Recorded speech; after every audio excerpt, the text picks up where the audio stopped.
জয় গিরিধারী, জয় শ্রী রাধে। রাধারানী এসেছিলেন আমাদের কৃষ্ণকুঞ্জে, আমি তার অঙ্গরাগ করলাম। অঙ্গরাগ দেখার পর ভক্তরা কি বললেন আমরা শুনবো। তার আগে বলি যে ভক্তদের ভক্তিতেই ভগবান জীবন্ত। আমরা অনেকেই ভগবানের পুজো করি, সেখানে অনেক যাগযজ্ঞ, অনেক আড়ম্বর করি, তার পুজো করা হয়। আমার মনে হয় সেখানে যদি ভক্তি না থাকে সবটাই বৃথা হয়। তাই সবার আগে দরকার ভগবানের সেবাতে ভক্তি। আজ এই ভক্তরা তাদের ভক্তি অশ্রু দিয়েই রাধারানী এবং ভগবানের চরণ ধুয়ে দিলেন। আমি ধন্য হলাম সেই দৃশ্য দর্শন করে। আপনারাও দর্শন করুন। ভগবান এই ভক্তদের মঙ্গল করুক এবং আপনাদের সকলের মঙ্গল করুক। সত্যি তাকিয়ে আছে আমার দিকে, সত্যি তাকিয়ে আছে আমার দিকে।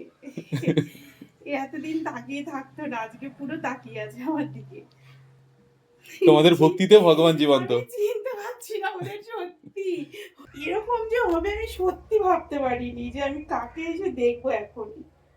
সত্যি দাদা আমি ভাবতে পারিনি যে তুমি কাকে রেডি করে দিয়েছো আমাকে। পুরো স্বয়ং রাধারানী এসেছে আমার কাছে। চিনতেই পারছি না, কতদিন ছিলে না তুমি আমার সাথে। তোমার জন্যই দাদা, তোমার জন্য পুরো এটা, নাইলে ওই যে গিরিধারী, গিরিধারী তো একদম রয়েছেই সব সময় একদম। আর তোমার অবদানও তো রয়েছে বলো। পুরো ঘরটা ফাঁকা ছিল জানো দাদা ওদের ছাড়া। হ্যাঁ, একদম ভালো ছিলাম না। তার মধ্যে মায়ের শরীরটাও একদম ভালো না। ওদের আশীর্বাদে, তোমার আশীর্বাদে এখন মা অনেক সুস্থ হয়ে যাবে। ভগবান ভালো করে দেখ। আশীর্বাদ একদম। তুমি যে পাঠিয়েছিলে ছবিটা, আমি গিরিধারীকে সবসময় দেখি, ওটা সবসময় বলি আমি ওটা, যে গিরিধারী তুমি মাকে সুস্থ করে দাও আমার। নিশ্চয়ই দেবে। নেবো দাদা ওকে? হ্যাঁ, নাও। পারবে তুমি আনতে? তুমি দাও। পড়বে এটা গিরিধারী? নিশ্চয়ই পড়বে। তুমি পড়বে এটা না? গিরিধারী মঙ্গল করুক তোমাদের। কিছু তো আনতে পারিনি সোনা। বাবা অতি সন্তুষ্ট, তোমাদের ভক্তিতে ভগবান সন্তুষ্ট গো। তো গিরিধারীর জন্য কিছু করতে পারিনি আমি। আমরা কেউ পারি না তার জন্য কিছু করতে। তোমার এই ভক্তিতে তোমার অশ্রু ওর চরণে গিয়ে যেন পৌঁছায়, আমি এটাই প্রার্থনা করি আজকে।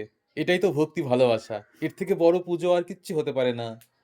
যে তুমি যে চোখের জলে তার চরণটা ধুয়ে দিলে, এর থেকে বড় পুজো আর পৃথিবীতে আর কিচ্ছু হয় না। আমরা যাগ যজ্ঞ করে কত পুজো আশ্রা করি, সেখানে যদি ভক্তি না থাকে সবকিছুই তুচ্ছ। আজকে এটাই সব থেকে বড় পুজো, আমার খুব ভালো লাগলো। কিছু করতে পারি না, সবাই দেখি গোপালকে কত সুন্দর সাজিয়ে কত কিছু করে, আমি কিচ্ছু দরকার সেইভাবে হয় না, দিতে পারি না। কিচ্ছু আমি অনুযায়ী যতটা পারি করি। সেটাই সব থেকে বড়। প্রত্যেকটা মুহূর্তে ওরা বাঁচিয়ে রাখে দাদা, এটা আমি পুরো ফিল করতে পারি। প্রত্যেকটা মুহূর্তে, ওর তো বাবা নেই, হ্যাঁ, মানে সেটাও একটা হিস্ট্রি আছে। ভাবেই যেন গোপাল সোনা তোমার সঙ্গে সারা জীবন থাকে গো। আমি মন থেকে প্রার্থনা করলাম আজ।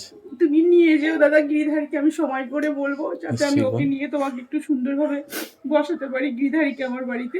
নিশ্চয়ই, এমনি তোমার পাশে সব সময় থাকবে গো।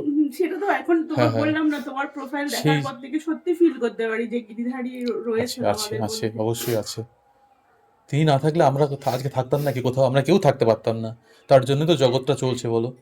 আর আমি শুধু এইটা ভাবি যে ওর জন্মদিনের দিনই তোমার হচ্ছে আমাকে গোপালটা আনতে হলো, কোনো রিজন ছিল না, কোনোদিনও ভাবিনি যে গোপাল পুজো করবো বা কিছু।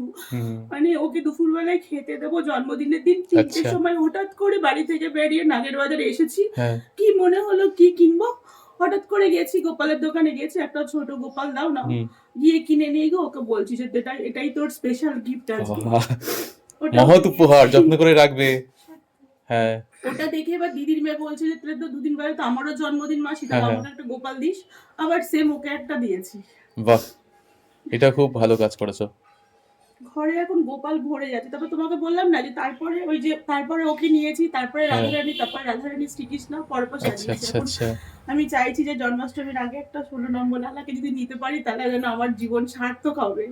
আমি চাই যে আমার ঘরে আমরা যত মেম্বার তার থেকেও আমার গোপালের সংখ্যা বেশি থাকে। তুমি আশীর্বাদ করো দাদা। আমার শুভকামনা, আশীর্বাদ। আর গিরিধারী রয়েছেন তো, গিরিধারী নিশ্চয়ই আশীর্বাদ করবে তোমাদের, দেখবে সব ভালো হবে।